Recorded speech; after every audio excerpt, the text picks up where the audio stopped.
Welcome back to iHeartRadio. So Bad It's Good. Today, I get to talk to one of my favorite people. I haven't talked to her, I think, in over a year. Time, like I say, is meaningless anymore. So who knows? It could have been last week. But I always want to talk to her because she truly has one of the coolest jobs, I always say. But also is just her mind for pop culture is just, I mean, we speak the same language. She hosts a podcast for Us Weekly as well as writes for Us Weekly, her podcast, which really, I didn't even watch this season of The Bachelorette, and I just listened to her episode and I loved it. I mean, just talk about the information this person possesses in their head. She was jumping back to other seasons that I knew she was. I mean, it was truly encyclopedic, and it was just a joy to listen to, even though, like I said, I didn't watch this season because I'm trying to practice self-care. But from the Us Weekly podcast, here for the right reasons, Sarah Hearon, welcome back to the show. Thank you so much. That means so much to me that you listened to the episode without watching the season. I did. And by the way, I was so entertained. I mean, you were really so good at what you do. And I mean, I know the writing is a huge element of it, but podcasting, I feel like people, you guys, if you're looking for a Bachelor or Bachelorette podcast, this is the podcast. And these things are like 35, 40 minutes, depending on if there's a guest or not. But it was hysterical. You were talking about the Men Tell All, which you were comparing to Andy Cohen in the reunions, which Beverly Hills reunion supposedly is filmed at the end of this week. But you were talking about like that it's, at least you usually get a little bit more from the Andy Cohen reunions. The Men Tell All, we want more from. Like, I remember when I watched every season, I want more from it. And then you kind of walk away slightly disappointed. No, the Men Tell All is like a little bit an insult on Bachelor Nation's intelligence. Like, sorry, ABC, but if you're going to make us get invested in these people, can you give us some sort of resolution? The Bachelor, though, much more week to week. It's like its own show. You can really jump into the season at any time because they will give you like the recap and the like repetitiveness, whereas a Housewives storyline is a storyline. But yeah, I don't know. It disappointed me. There was about 17 advertisements. And I love Spawn. Listen, like I can play the drinking game. I want to see Bros with Billy Eichner and Luke McFarlane. I was like, all good things, just not all at once. And not when there was like conspiracies that a guy faked COVID to get out of the season. And we're not even going to talk about that. See, that is the wild thing, is that there's actually, and that's what I think we talk all the time on this show about the rise of social media and what it truly has done to these shows. In some ways, I don't think anybody, including Bravo, has found a way to utilize social media to what it should be utilized as, because it gives the audience, it gives us all of these questions that we never get answers to. And we are then now judge and jury piecing these social media clues together instead of it actually being produced. I totally agree with you. And it's interesting because Bravo sometimes does it well, depending on like the taping of the reunions, or if Andy is like on the time frame, on Watch What Happens Live. Yeah. The Bachelor pretty much just ignores everything until it gets to the point where like mainstream media is picking it up like so much that they have to avoid it. Like there was this guy, Nate, this season who had these women on TikTok, like accusing of two-timing them. And one of them claimed that they dated for 18 months and she didn't even know he had a kid until she watched the show. And like they addressed it very briefly. Jesse Palmer asked 2 questions. They didn't even give the full backstory. They were like, oh, if you know, you know, but like, this was our way of pretending to address it. And I feel like Andy would at least have dug into that a little more. Like they either on Bravo, they're either going to address it or they're going to like dive there, or they're going to ignore it. On The Bachelor, they either ignore it or they get it on the surface. And it's frustrating. And I really do think it's kind of insulting to the fans who have stuck with the show for so freaking long. Well, yeah, I mean, if we're also the whole thesis statement of the Bachelor Bachelorette is to find love, these and to not just find surface level love. So then when you treat then the show very surface level, it is like discrediting into some of the fans. And I mean, we've been here for decades now. Yeah. I mean, there's actually people call themselves Bachelor Nation at this point. And Bachelor Nation, I mean, we got to make sure Bachelor Nation is healthy and strong. You mentioned Jesse Palmer. How is he doing as the new official host of the Bachelor? Loaded question. I will say loaded. This week on the show, it's 2-part episodes and the fantasy suites, and he actually had a lot more work to do. The guys are kind of starting to spiral and they keep going to Jesse, and it makes me laugh because the guys are like, well, you know what it's like, Jesse, and he's like pretending he does, but like Jesse Palmer was the Bachelor in like 2008. And he was with his winner for about 5 minutes, not engaged. He pretty much did it the least like Bachelor traditional ending you want way. So it cracks me up that they're going to him with these deep thoughts, and they're so depressed that they think Rachel likes this one or Gabby likes this one, and he's pretending that he cares. He's at his best when he's poking fun at the show. They've have him doing these wild promos now where he's like, break up with your boyfriend, he's a loser, come on The Bachelor. Like, he's actually excelling there, and he's like kind of being funny. But when he does the serious stuff, it still kind of falls like a Chris Harrison impersonation, in my opinion. But they haven't really showed him that much because Gabby and Rachel are talking to each other. That's been the beneficial of the two leads. They really go to each other. They help each other. But now the guy's going to Jesse. It's kind of funny because they keep trying to like emphasize, like, you were the Bachelor, Jesse. Like, you know what it's like. It's like, dude does not remember being the Bachelor. It was in between like, he's like, I barely remember decades ago. I goes, I've been hit a lot in the head. I don't remember a lot of no. And I'm going to ask you guys, don't worry, we're going to talk about other pop culture things, but I do love to talk a little Bachelor and Bachelorette right up front. Now, I was watching back when it was they had tried the experiment of Tayshia and Caitlin Bristow. Why do you think, or you probably know the answer, why did that not work? I mean, some people really thought it worked. They never were going into that as a permanent solution. So I think like fans just assumed that was working, and it was definitely polarizing. Some people loved it. Other people didn't. A lot of people thought that Tayshia and Caitlin maybe got like too much attention. Like, they had like several outfits on the press site every week, and they had, you know, a lot going on. They were definitely kind of like the side stars of the show, especially with like a Katie Thurston who didn't necessarily command the attention. Like, I don't know if she even wanted it. Like, I think she was happy for them to wear the sparkly dresses and for her to wear the jeans. So some people found it distracting. I liked them enough. I thought it worked, especially for someone like Katie, who needed to be like brought out of her shell and like had a lot of breakdowns and needed someone like Caitlin to talk to. On this season, I actually would have found it have been too much because Rachel and Gabby are relying on each other. And then with Clayton, Jesse Palmer worked because they did that like football player thing. And I don't know how Clayton would have opened up to Caitlin. Caitlin probably would have given Clayton too good of advice, to be quite honest, which would have been a problem. Jesse Palmer gave him horrible advice, so it worked. I don't know. And I think that just both of them maybe was too much.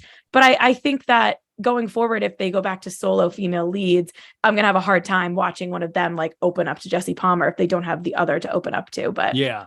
Well, I just remember watching the Tayshia, Caitlin, I guess it was Katie Thurston season. And it felt like, I remember, you know, feeling a little bit like, wait, am I at a slumber party? They're like, girl, you know, and I was like, this is a little too much, girl, you know, like, but by the way, I'm not a girl, so girls might love that. Yeah, by the way, spoiler alert, I'm not a girl, you guys. And so the other question is, you know, the host thing, you know, there was such a vying for it, almost like a SNL audition, you know. Nick Viall wanting in on it. You wanted cutie bartender guy that just got married, Wells. You know, they really, people seemed like they wanted a chance at this, and they didn't go any of that direction. I mean, I was surprised they even chose Jesse Palmer. Was there somebody that was there a dark night for you? That's a good question. I mean, it's just funny. Like, Nick had no chance. Like, he would have made it way too much about Nick. But in Nick's head, he thinks Nick thought he was a shoo-in. Yeah. And I've had decently pleasant experiences with Nick. I don't hate the guy, but he would have made the show about Nick. And Ask Nick would have been. I remember on my third season of the show. Exactly. I actually was a little bit surprised they didn't just give it to Wells. I was pretty into that. I thought he has more than proven himself on Paradise. If anything, I thought they were at least going to give him Paradise and have him do like a bartender, like host, like shtick the whole time. So I was kind of disappointed and felt bad for him. They gave him some Hulu show about making pizza. So I guess that was the compromise. But I do love pizza. Exactly. And he's still on Paradise. He'll be behind the bar, but I think it's not that hard of a job. I think he could do both. Jesse Palmer, looking back, I'm almost ashamed that I didn't think of it myself, because he was a former Bachelor. They can go with that if they want. He's a professional host in all the sense of the word. He already got the contracts with ABC and Disney.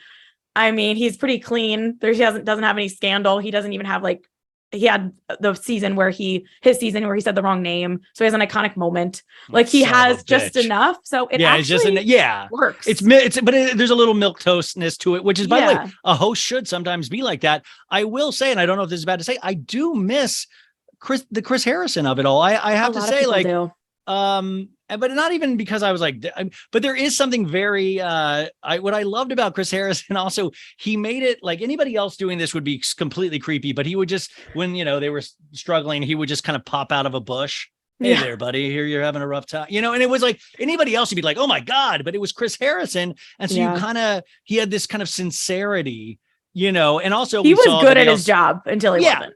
But we also saw that he had a lot of stupidity, like a lot of people in, but there was a sincereness in there that I used to really enjoy. So it'll be interesting to see what that goes. Last question. Do you think this was a mistake to have 2 bachelorettes this season instead of 1 bachelorette? Oh, that's such an interesting question. I think the ratings have actually evened out to be a little bit better than they started off very slow ratings wise. I was like, oh, is this going to tank? And it hasn't, all things considered. I mean, everything's different, obviously, as and the reality TV and just cable TV ratings are all over the place, but they're actually like decently solid for what ABC is looking for with The Bachelorette. Personally, I've found it entertaining because it's pacing better. Like I have more to like dissect, and the whole pitting against each other thing, it's happening in a way that's at least organic. Like the show, I don't think went out of its way to be like Gabby, Rachel. Like people were mad that they're calling it Team Gabby or Team Rachel, but like it's just a way of saying which rose you want. Like it was embarrassing when three of the guys rejected, one rose for the other. It was, but they also I do honestly believe that Gabby and Rachel feel right now that they're in control and this was the best thing that could happen for them. I also think in a couple of years, we're going to hear what they were really thinking and they're going to go through the therapy and be like, oh my God, that was the most insane thing ever. So I keep saying ABC, great for entertainment, bad for whatever therapy bill we're going to have to pay for down the line. But I actually, as a viewer, have found it pacing quite well because I get a little bored when we're spending so much time on a one-on-one date. And some people are arguing that because we have to split the time, they don't really feel like they know the guys. But I'm like, do we ever know the guys? We know them just enough. I mean, do we ever know guys in our real lives? I mean, it's a mystery. I mean, also you had mentioned on your show this week, Bachelor in Paradise is coming back in September. I guess we're in September now, so it's coming up very soon. I had to say, last time Bachelor in Paradise was on, which was so long ago now, I loved Bachelor in Paradise more so than I had loved the Bachelor or Bachelorette seasons. Really enjoyed it. Do we have any good people to look out for, in terms of casting? Did they do a good job casting this thing? I think they did. It seems to be a lot of people from Clayton's season, a lot of guys, some guys from Katie's season, a few randoms like Victoria F., who I'm obsessed with from Peter Weber's season, she was the one who was dating Chase Rice, the country singer. And then they brought him on the group date to sing for her. Episode very well. Yeah. Epic. And then she dated Farmer Chris during quarantine, Chris Soules, our old bachelor. She lived in Iowa for a hot minute. And now she's on the beach. So I cannot wait to see her. And I don't trust her as far as I can throw her. Oh, me either. Me either. I cannot wait to see her. And then Lace, who I'm obsessed with, who was on Ben Higgins season originally and then was on Paradise. I think it was season 3. And she got with Grant, the firefighter, and they got matching tattoos on the show. And then they broke up the engagement a week after it aired. So she's coming back for whatever reason. She needs more time on the show. And what I'm most excited about is, from what I heard, they're ripping off Love Island. And they're splitting off the boys and the girls some way part to the season to do a kind of a Casa Amor test kind of thing. They're doing some version of that. What Sarah's saying here, and Sarah, I know this was my first season with Love Island UK, and I truly fell in love. But they do this thing midway through the season called Casa Amor, where they split up the guys and girls that have been together in the villa, and they put all new guys and girls and see who's going to cheat, who's going to go, and then they all come together and vote if they're going to stay with their actual girl guy. And it is one of the most intense. You're so into it at that point. It's truly magical. You watched this whole season of UK, right?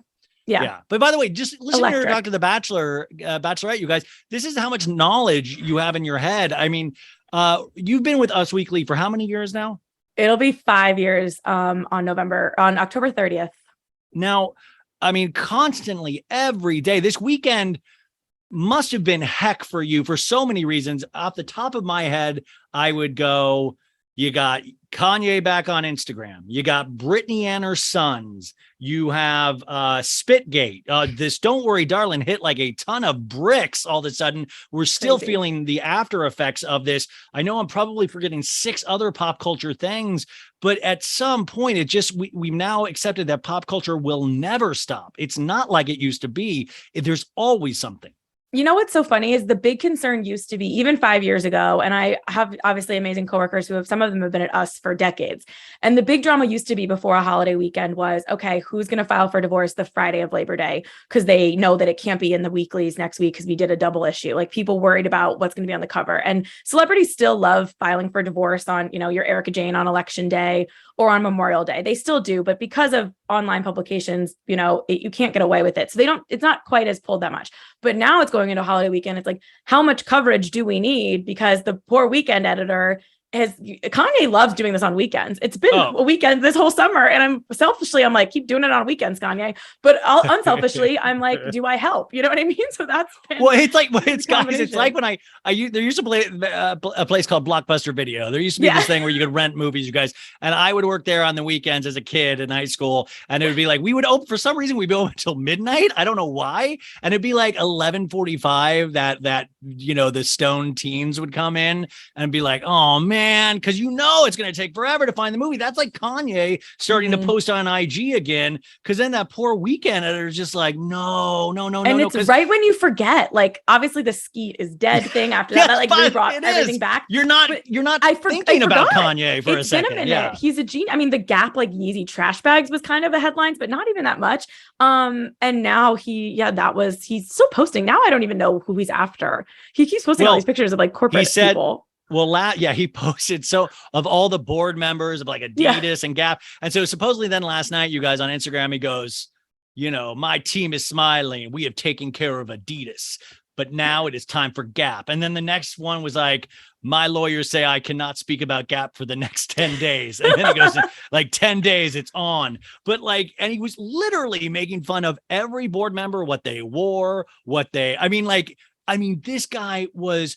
And some people, like, I don't know, I think I'm just at an age where I just don't find it funny anymore. I don't find it. And also, get it. I get what you're doing, but then you're trying to, I was making this point with Sophie the other day about, how we treat Britney, talking about her kids, and how we talk about Kanye. Kanye's weaponizing his kids most of the time in the same paragraph as Gap and Adidas. And I'm like, you can't even say, it's like, I need my kids, I need Gap, and I need Adidas. And then Britney, on the other hand, you can really sense this kind of inner hurt and turmoil and just, I don't know, it's just very different, but they're both using social media in such, a potentially damaging way. It's also so interesting because Kanye, is like straight up putting his kids' schedule and where they go to school. Yeah, 2 days here, internet. 3 days here. Right. Like that is a security hazard for so many reasons. And I have heard from, whoever that Kim's not happy about that for several reasons.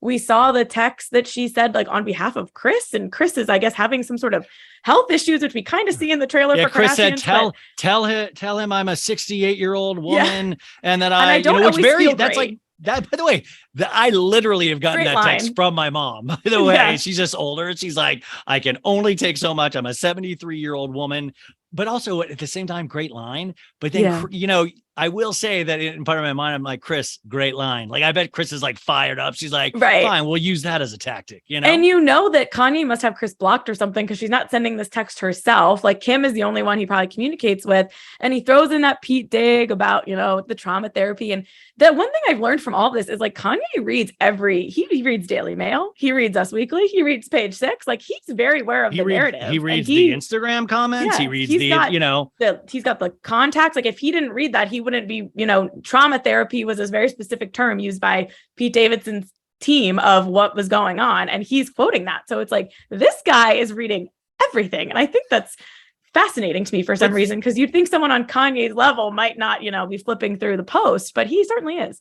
And this isn't political, but I will say, though, it was always the big thing with Trump was that Trump watched everything. CNN, MSNBC, Fox News, watched it all. He knew what everybody was saying. And I find it interesting about Kanye and entertainment does the same thing. Yeah. Obviously, his mind goes like a billion miles an hour and it's brilliant. I just sometimes get such a bad taste in my mouth because it's another thing where I just feel the manipulation, he said, oh, you guys are all sheep. No, you're making this is part of that whole sheep conversation. And I think it makes my stomach hurt because imagine you guys, you all have issues with like families or maybe your wife or husband's family or boyfriend and girlfriend. I just think about the awkwardness because we've seen it on the Kardashian show where Kanye will show up and Kris will be like, hi. And that you just think about the really intense feelings behind all of that. And the Kardashians poker face at all times. Like pretending that they thought that fire truck was exciting. Like they had to really be excited for that fire truck when he brought those kids to school in a fire truck. Kim had to really turn it up because she didn't want to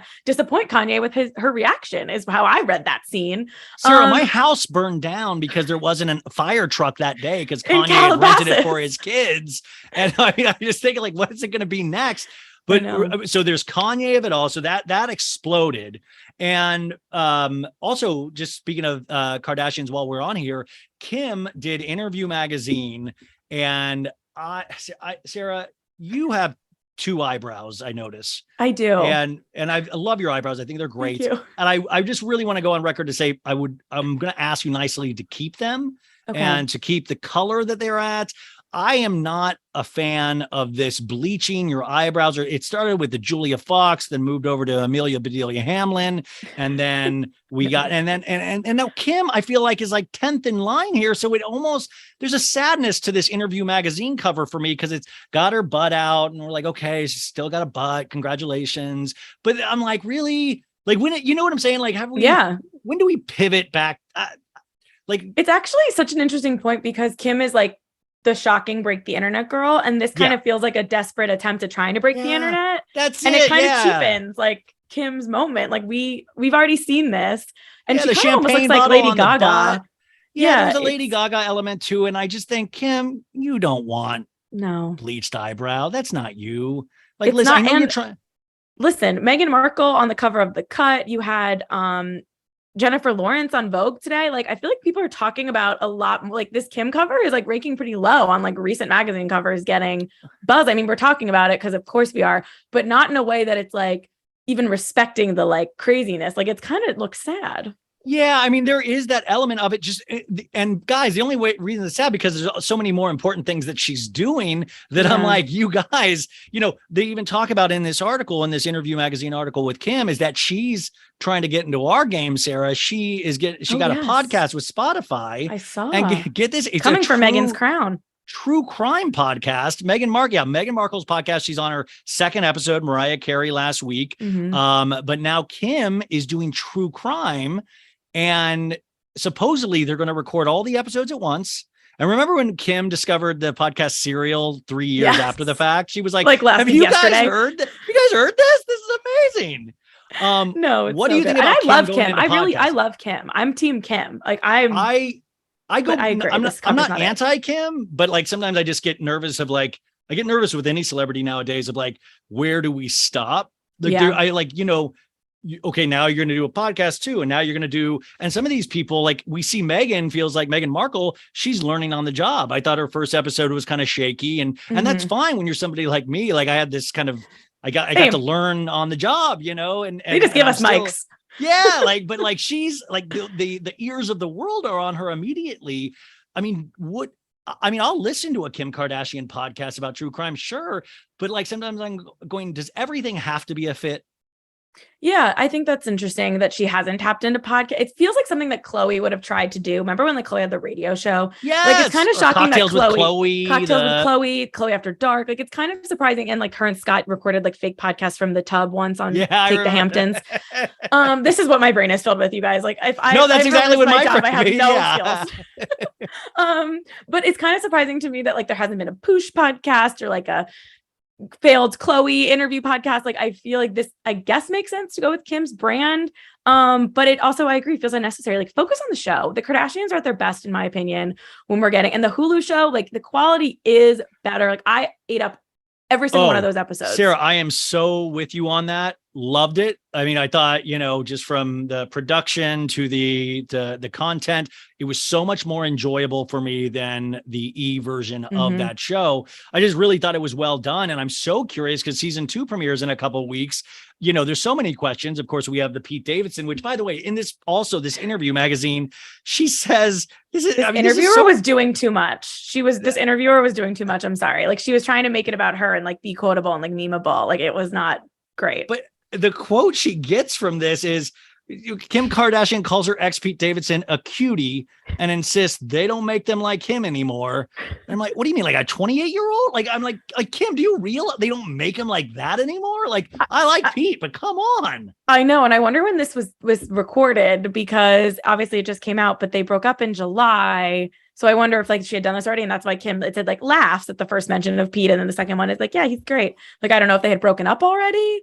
Or if this is the new spin of like, pick herself back up. And in your theory, and I don't know, like when you are with Us Weekly and you are reporting or trying to report facts, how much of your opinion and you've been doing this and studying pop culture long before you even worked at Us Weekly, how much of this, like, what was your opinion on that? Were you like, I think Pete dumped her? Are you allowed to have an opinion on these things? Well, the best part of podcasts, and I do sometimes Us Weekly's news podcast, Hot Hollywood, is I can have an opinion on there. When I write and when I edit our writers, I do everything I can. You can be funny. You can make like a quip at the beginning of the sentence or in your lead, if like even like your lead. But you try to stick to the facts. I will say I was at my brother's rehearsal dinner for his wedding when Kim and Pete broke up, and the emails that I was getting from both sides of the story, like fighting each other about what went wrong, like everything that came out in one outlet, this person was denying, or a source close to them was like, that's not true, and laughing at this outlet and this, and like both people on both sides, whether it be like actual people or like sources on both sides, were just like denying everything. So that leads me to think that like it really was anticlimactic. And people are like sensationalizing it, and it became like a bigger thing, like all these like speculation of like, did he propose, or was she like not going to have more kids? Like there was so much going on, and all of it kind of was denied in a different way. So I feel like it was probably pretty anticlimactic, to be quite honest. Well, I mean, because it was so overdone at the time. Well, I remember it was a Friday afternoon, and it was and that was another one where there was like, oh man, the weekend, because you also had on the same day, Chloe's baby got delivered. You also had, nobody really cared about this, that Kendall and Devin might be back together. Like I remember that story came out, and there was some other kind of big story where it was like, oh no, it was the weekend of Teresa and Louis' wedding for Jersey, yes. and Gorgas the hair weren't gonna, and the hair, the hair that went and the Gorgas. I forgot about the Gorgas. I was like, the hair, but the Gorgas didn't go. Gorgas. But like there was so much. I mean, but the two sides was just like all of a sudden it is hard to decipher as an audience. And reading everything is that like you have the one side, somebody put out of like, oh, Kim or Pete was too childish. And I'm like, well, that's ridiculous because she was with Kanye. And then you have one side saying, Pete just wasn't feeling it and didn't want to be on the Kardashian season 2, was disturbed that he was on the the trailer for it. You just hear these competing sides. I mean, from somebody that's dealt with this, do you have just these kind of people in your inbox from both camps going, say this, say this, say this, say this? I mean, it really depends. Every celebrity is different. Every team is different. Every interaction and how much they interact with you, and every outlet. I mean, you have your People magazine that's always going to get your like rep confirmation of certain things, and it just is what it is because they want to be in People magazine. So it really depends on the celebrity and your history with them. And it's not so much like put this out because, and I'm sure that works for a lot of other outlets, but that's like a red flag. It's like, why don't tell me what to do and don't, whatever. So people think that sometimes like they'll read it and be like, this is the biggest, whatever. But like, I promise you most of the time when you think it's like Spawn or like whatever, it's not. And then things that sneak by that are like, no one notices. So there's a little more to it than people I think. I feel like people are quick to be like, who paid for this or who tipped them off? It's like, no, unfortunately, Us Weekly readers just want to read about Heather Ray Young. How often does Freddie Mellencamp beg to be in Us Weekly? Like this Freddie Mellencamp, this Teddy Mellencamp girl, I feel like she's in there. Because I sign up for the Us Weekly alerts, you guys. So I got the emails, I get the newsletters, because you always get like a good story, and then you get some other stories that are good, and then at the end you'll get like a timeline of all the other people Derek Jeter dated in his life, and that's always like a fun walk down memory lane. So I highly recommend the Us Weekly newsletter. Okay, so but they're all done for a reason. That's all I'll say. Whether it's Google traffic or search traffic or something, like it's all done for a reason. But I sometimes I'm like, what is happening? This just came out today. Justin Bieber cancels Justice World Tour due to physical and mental health issues after facial paralysis battle. Quote, I need time to rest and get better. He was just performing in Brazil on Sunday, and he wrote, after getting off the stage, the exhaustion overtook me, and I realized that I need to make my health the priority right now. What are you hearing about this? I mean, Justin Bieber has had ups and downs on his tours. I think almost every tour he's ever been on, we've had canceled meet and greets. We've had scaled back dates. I think that this is like a classic case of he gets back out there because there's a lot of money to be made and Scooter Braun and everything, whatever. And then it's like too soon. Yeah. And I think part of it's like his anxiety about the anxiety. And then he has actual, like, I mean, facial paralysis. How can you perform? I actually saw Justin Bieber like last year, and I was at this Vegas thing, and it was like a media thing. So I was very up close, and I was so shocked at how much I enjoyed and how like, I knew he was talented, but like, it was like, I was like, oh, this is actually really fun. Oh yeah. Like, by the way, I've never like Justin Bieber is a very talented dude. Like I've never actually made jokes in terms of that. I mean, it is just interesting because it does seem, and mental health is so important. It seems like it is a constant struggle, which if you kind of try to put yourself in his shoes, I can't imagine what it's like to be loved that much or even made fun of that much. I mean, that, but also the facial paralysis, screw that. Even half of his face is better looking than most of mine. Like, that's ridiculous. Screw that. I mean, like, and he wears a beanie. Yeah, come on. Are you kidding me? Like that's not even a worry. I will say, and this is kind of me speculating, and this is not, whatever, you probably shouldn't speculate about people's health, but I've had a red flag on Justin Bieber ever since it came out that he got clean by staying at his pastor's house when he was addicted to Xanax. Yeah. And in my opinion, I mean, I've never been addicted to Xanax, so I don't know what it's like to detox or to, go to rehab or go through that. But I just feel like you might need a real doctor. You might not need the pastor. And we know Scooter Braun, has there's stuff about him. So I just kind of feel like maybe he's putting him back out there and Justin's trying. And then it's like, I just think it's worse to then pull back out every time. Well, it's what I can control it, but I finally watched that Elvis movie on HBO Max this weekend with Austin Butler. And it's a story about Colonel Tom Parker. And it was another thing of like just him pushing Elvis to work and money and all of this stuff. And I'm not saying that's what Scooter Braun does, but there is an aspect of this was remember that these people do get paid when they work. So much money. I mean, whether it be your agent, your manager, there's so many people involved and so many mouths that these people are supporting and feeding. And that's what Britney Spears even says in a lot of her Instagram things, even to her son, saying like, I was responsible for thousands of people's jobs. I was responsible for this and this and this. And it's just an aspect that we as a society don't really think about because we're just thinking about entertainment. Oh, totally. What a good comparison with the Elvis movie. I loved that, by the way. And with Britney, like, K-Fed, like, how dare you? Like, how much money is this woman going to give you? They're reported that the family made like $2 million on this ITV/60 Minutes Australia. Yeah, that's what I was saying. Wait, 60 Minutes Australia is an actual really, I think I watched 60 Minutes Australia, which you can watch on YouTube. It's a very well-respected, like 60 Minutes so I was kind of shocked because I didn't realize 60 Minutes pays for interviews. I knew ITV did, but I was like, how, like, cause I know 60 Minutes in the US, I'm like, did they pay for cause I was just part of a documentary thing and I didn't get paid. I didn't get any kind of. I would guess that maybe 60 Minutes, it was more so that because the ITV, like they aired like a sneak peek or whatever of it. So it was some sort of deal altogether and they got the exclusive first look and maybe they got some money for that reason.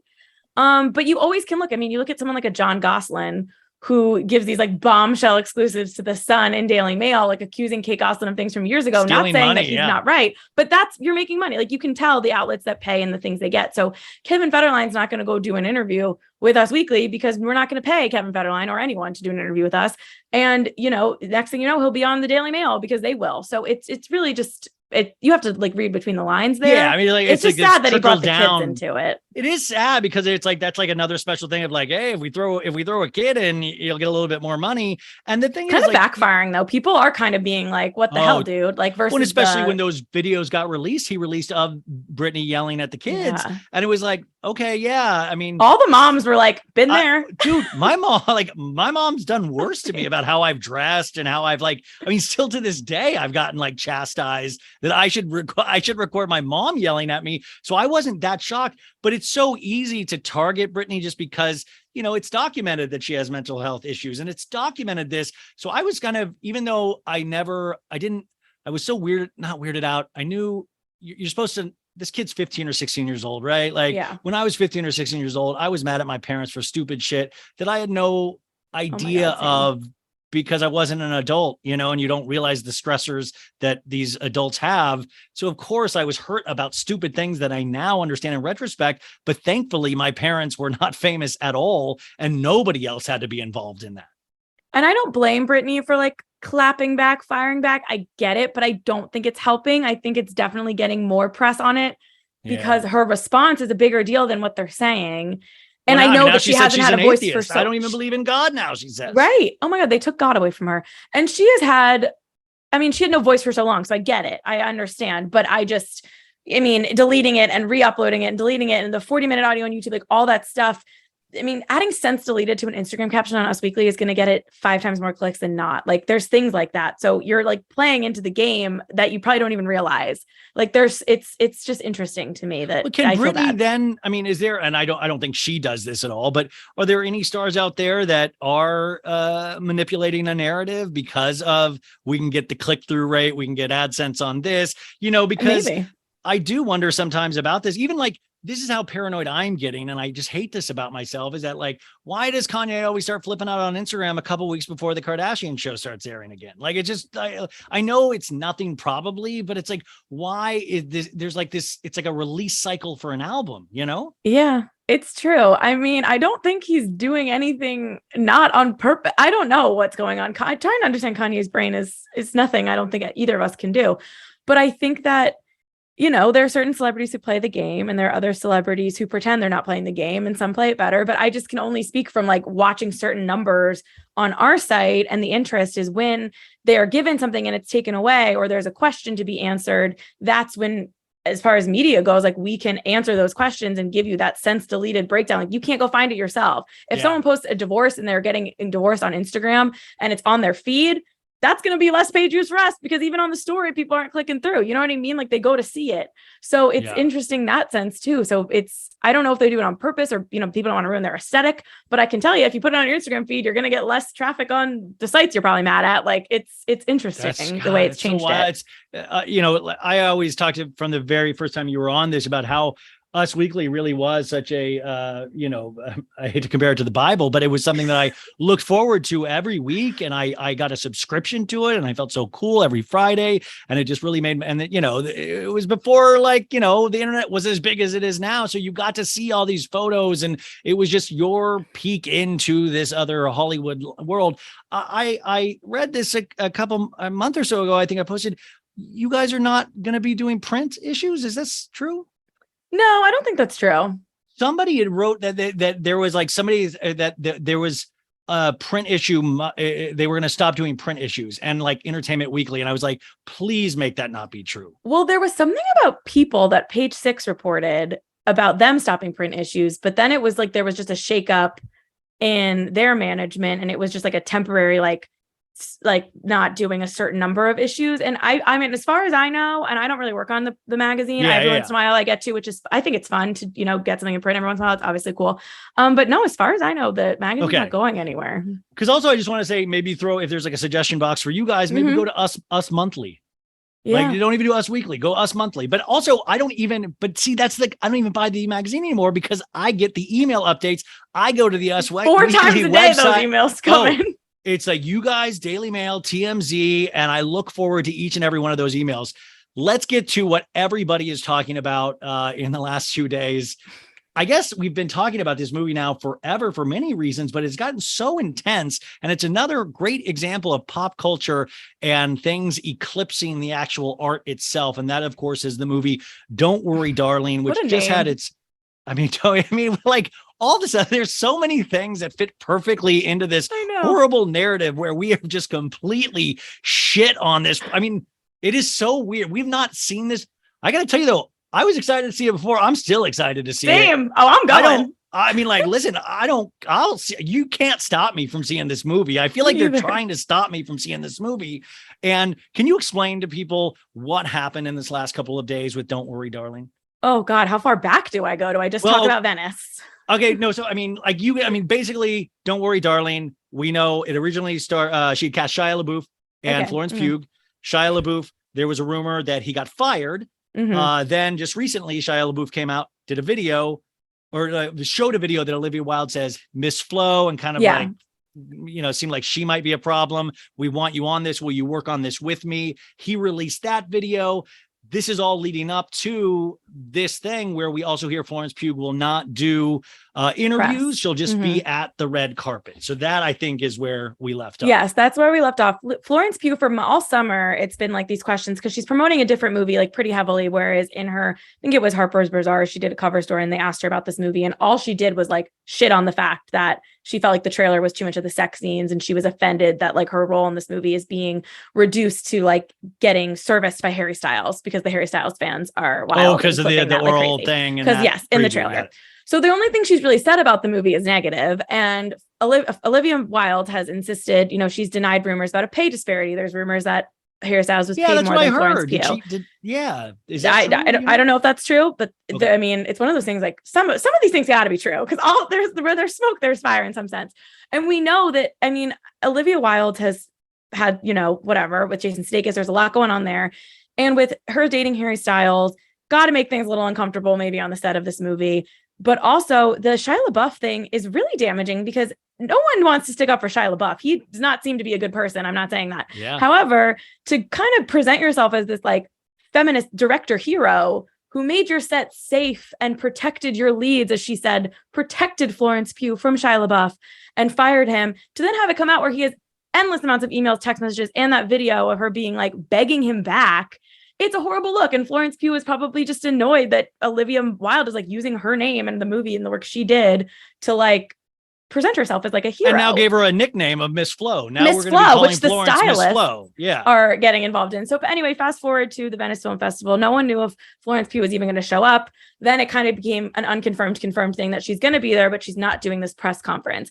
That's where we all learned that Chris Pine and Gemma Chan were in this movie because I had no idea until they were all at the Venice Film Festival together. And wait, you didn't know Chris Pine was in the movie? So when you watched the trailer for this, you truly were so fixated on the sex scene between Harry Styles so Florence Pugh had every right to be bummed out. She did. I knew Chris Pine was in this movie. I knew Gemma. I watched. If someone wanted to go back, you could probably find a story I wrote that had Chris Pine in it. But some of these things go in and out. Like I'm sure I did know that at some point, but I did have a revelation this weekend. I was like, oh my God, Chris Pine, haven't seen you in a minute. Gemma Chan, didn't know you were here. Nick Kroll. That came out of nowhere. Yeah. But it started on the carpet. It was very strategic placing. You could see that Olivia, Harry, and Florence, none of them are next to each other. So some people think that Harry and Olivia like broke up. Everything I'm hearing is they didn't break up. And I just think that they overdid the selling of, they're trying so hard not to make this press tour about their relationship. And it's to the point where she does this whole Variety cover story about it, which is where all the Shia LaBeouf stuff came out. And then they make the tagline, she's so golden. She's so golden. That's right. I saw that.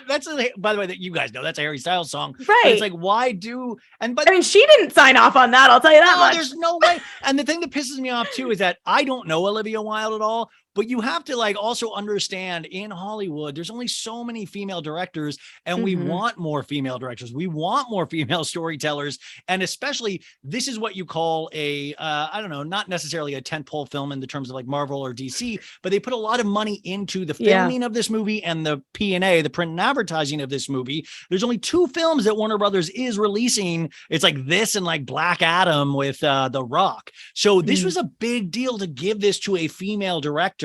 And for this to fall apart so spectacularly at the last minute before it even comes out is so damaging, not only to Olivia Wilde in this movie, but to women in general who should be getting these jobs. Especially the Shia LaBeouf part of it all, because he's been accused of some crazy stuff. And the fact that she hired him to begin with and then tried to present it as like she's a hero when it comes out that she was like begging him to come back to the movie. Like that is so messed up on so many levels.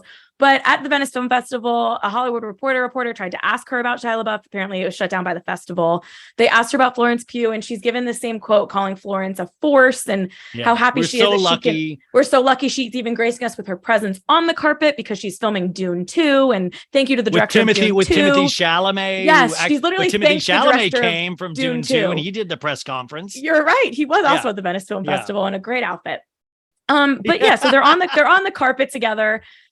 Harry's overdoing this thing where he won't even look at Olivia. She's trying to play it cool and like whatever, and he is just turning his back every time they're around. So if that's a sign for his acting, not going to be great because he could not even like try to be casual with her. It was so awkward.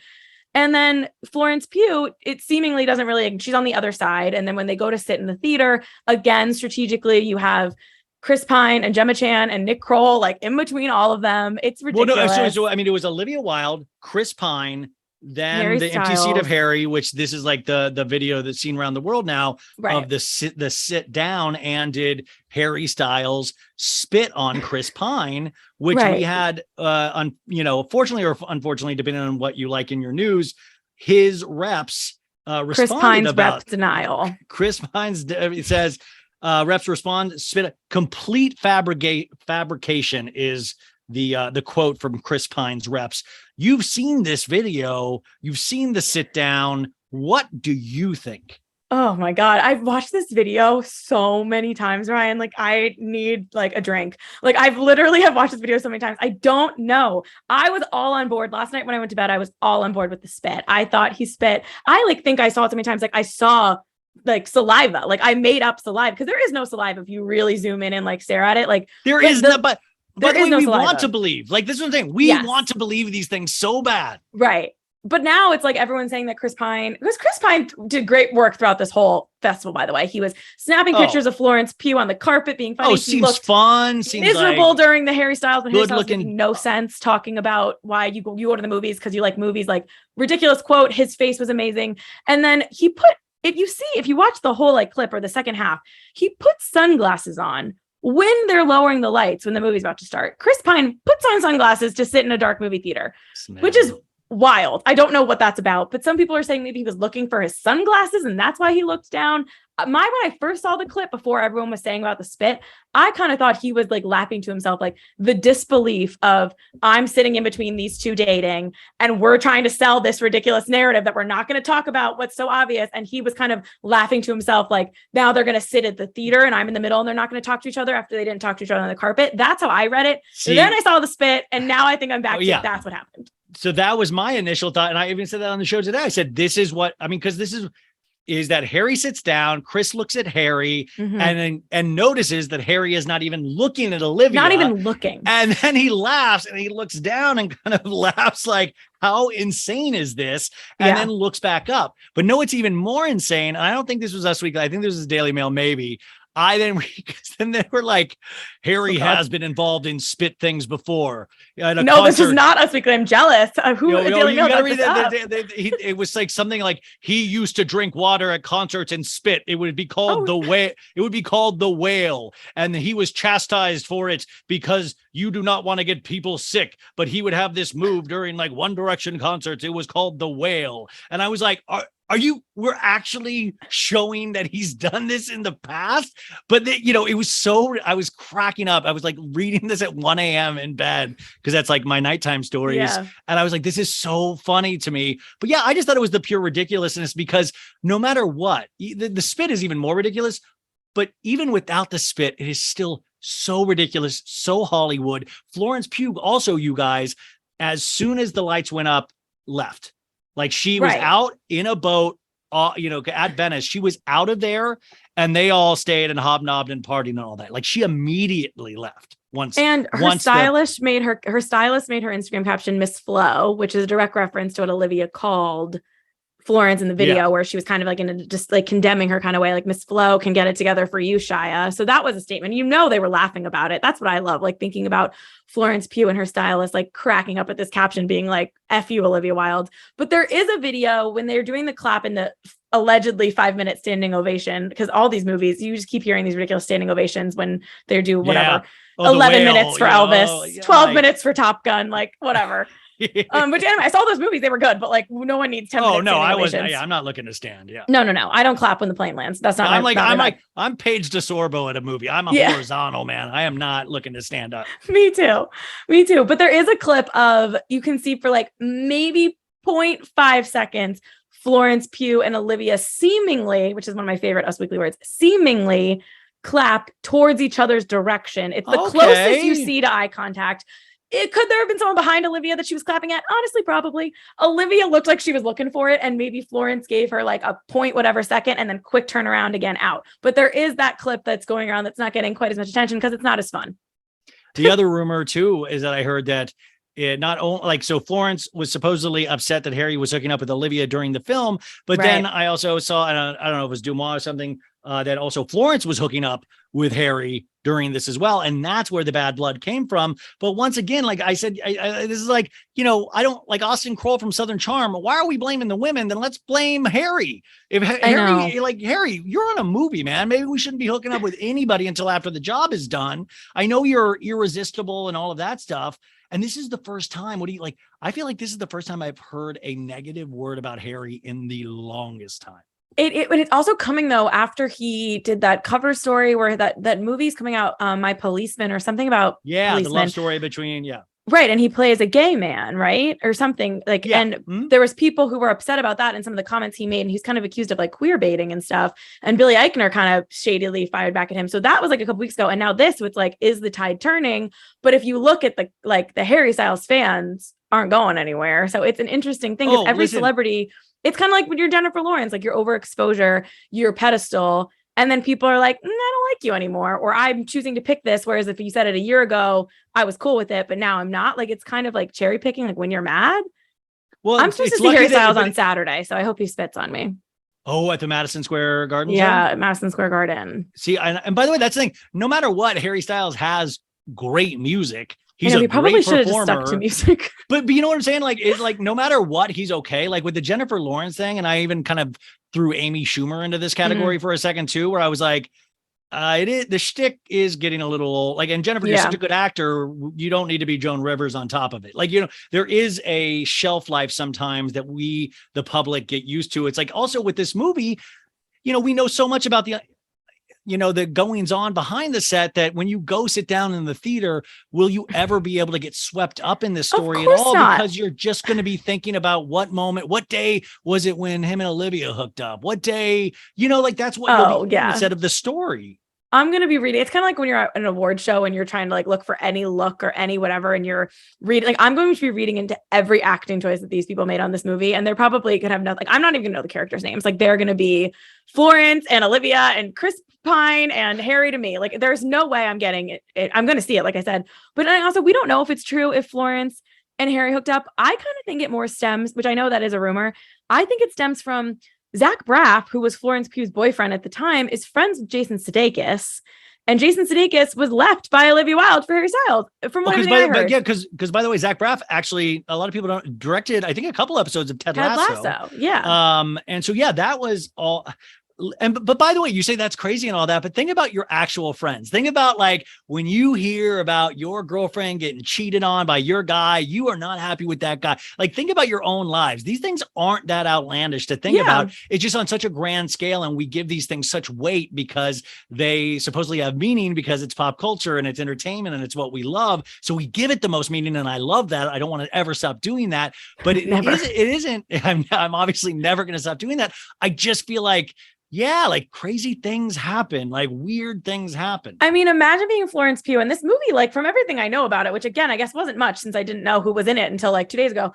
It's like very intense and there's like some abusive scenes. There's a lot of sex scenes. Like it's a psychological thriller. There's going to be like it's a lot for an actor, an actress, whatever to take on, whichever side of it you're on. But imagine being Florence Pugh and it's a kind of an intense role and your first male co-star has been accused of doing these things in real life and your director was taking his side. Then your next male co-star is sleeping with that director and everybody on set knows it.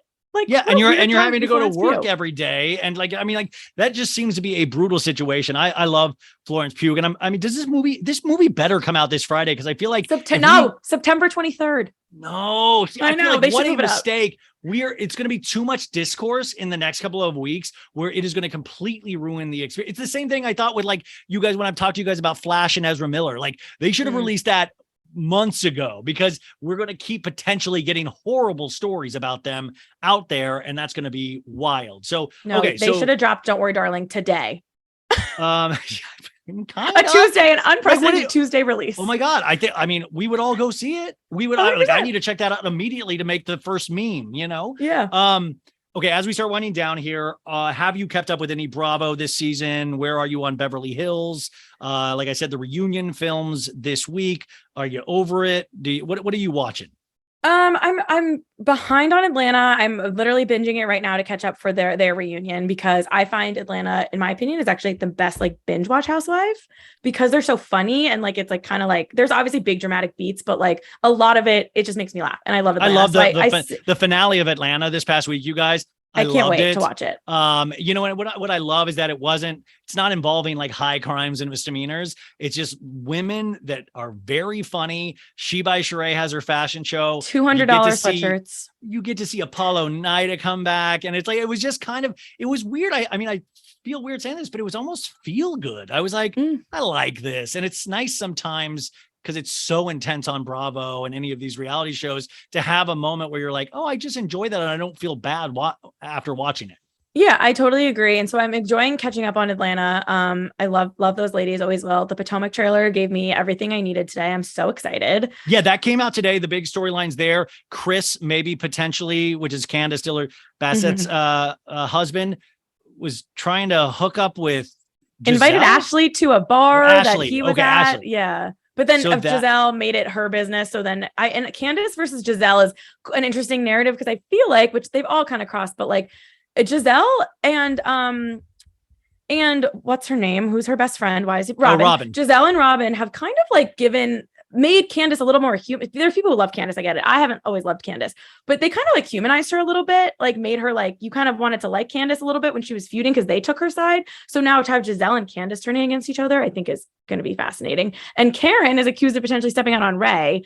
Everyone's cheating on everyone. Yeah. And she goes, Ray, you said I could have eye candy. And I'm like, what does that even mean? This does not seem like a season 7 trailer of a show. Think about so many of the shows in season 7, like the slumps that they were in. Like these ladies are just chef's kiss. No, I'm so excited.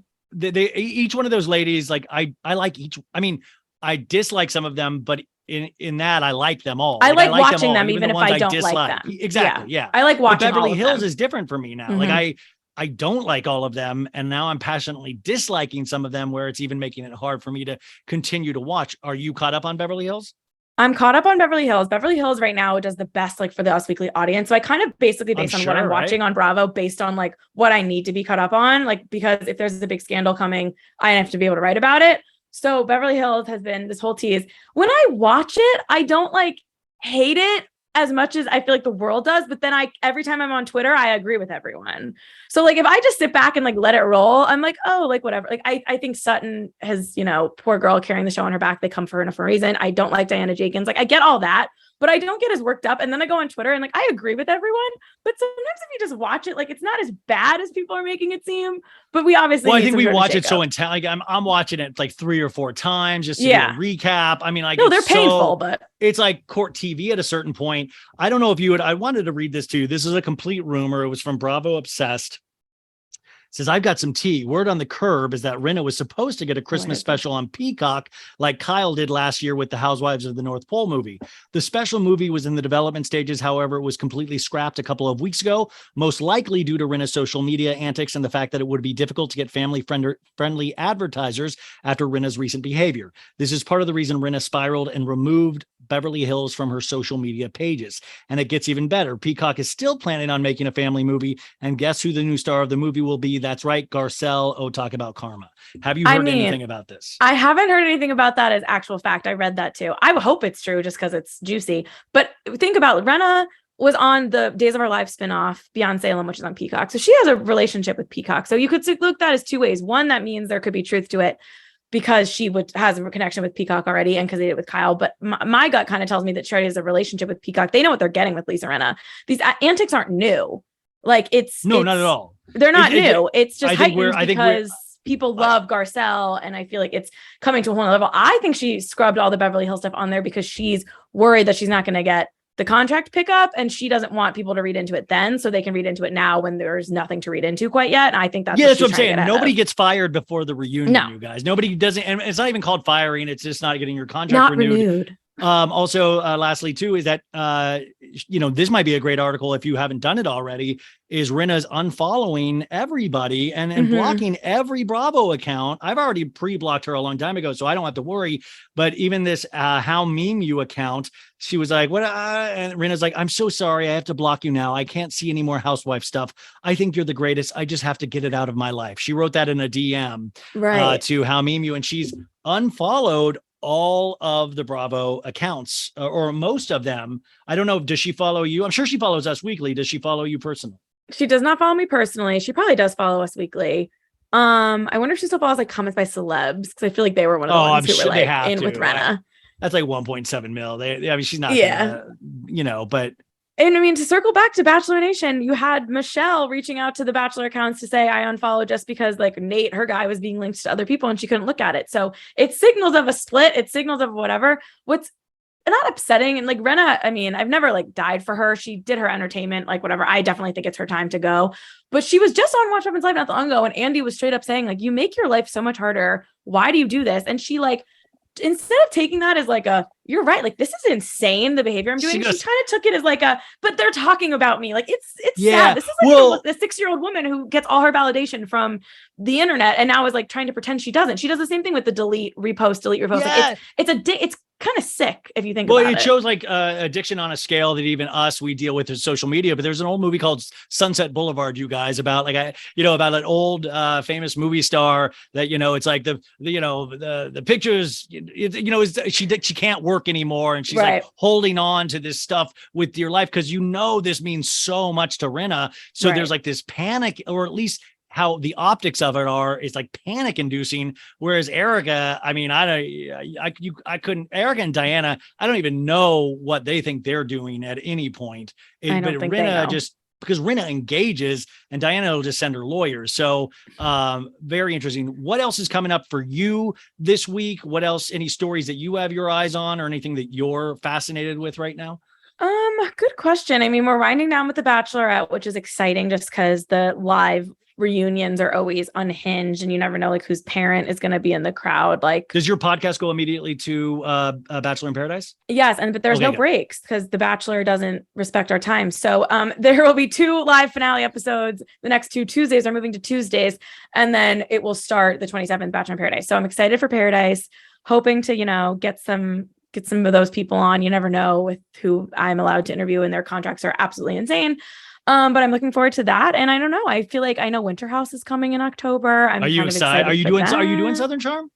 I'm doing Southern Charm. I'm watching it. I actually found the last 2 episodes, even though they were quite dark, obviously with the Shep stuff, I found them entertaining. Like, they flew by, whereas the dog wedding and stuff, I was like, get this off my TV screen. Yeah. So I enjoyed the last 2 episodes, and the Paige and Naomi, and people are like obviously saying Craig is maybe planning things like in his head and stuff, but I still found it interesting to watch because she went in on her own volition. She wanted to do that TV confrontation with Naomi, and I thought that was kind of fascinating. Oh, when Paige was just sitting there and just sipping her drink very calmly, and like Naomi doesn't really usually get thrown off her game that often.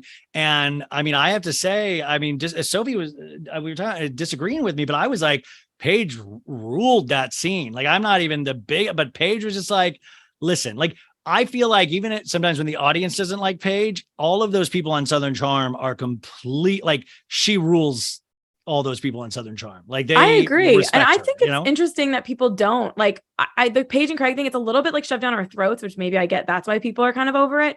But I feel like it's good TV. Like, whether I'm rooting for them to get married or not, I don't really care. But I find them into their dynamic interesting to watch. And it kind of reminds me of those early seasons of Naomi and Craig. So, which would point to this isn't going to end well. And the second they're living in the same city and it's not cute that he's doing this, that like, I'm all in. Like, I want to watch this play out. I mean, but also Naomi. I mean, what Naomi might like deep down love Craig. Naomi loves to make fun of Craig. Naomi, I mean, just literally thinks Craig is the biggest idiot. Even still, you can like see it so clearly. She doesn't want Craig back. She's literally hooking up with Whitney. Oh, which like also what a cry for help. I know, but it's like if she wanted Craig back, she wouldn't be hooking up with Whitney. That would not be her play. Yeah, exactly. No, I don't think she has any play at all. I just think it was just like she wanted to be on the show again. And like, she had that one line that Paige had that one, or she had that one line about Paige of like, Paige thinks, Craig's some sort of Prince Charming, like, have at it, man. I know. I was like, That's hysterical. Sarah, you are amazing. Really, truly one of the best people to do it. You guys, go subscribe to this podcast if you haven't. I'm telling you, it is a wealth of information. It's fun. It's fast paced. Also, I do talk fast. Don't leave me reviews about talking fast. I don't care. It's how I talk. I get it too. Also, I just want to point out to people, when you say that about me too and all that, remember there is a thing, and I know it's annoying. You can slow down the speed on podcasts, or you can, I listen to like my morning news podcasts, like time and a half, but you can slow it down too. Cause I understand it's just, I think we get so excited about these things. Yeah. Like I think that's like passionate, so go support, leave a 5-star review on Apple Podcasts and now Spotify as well.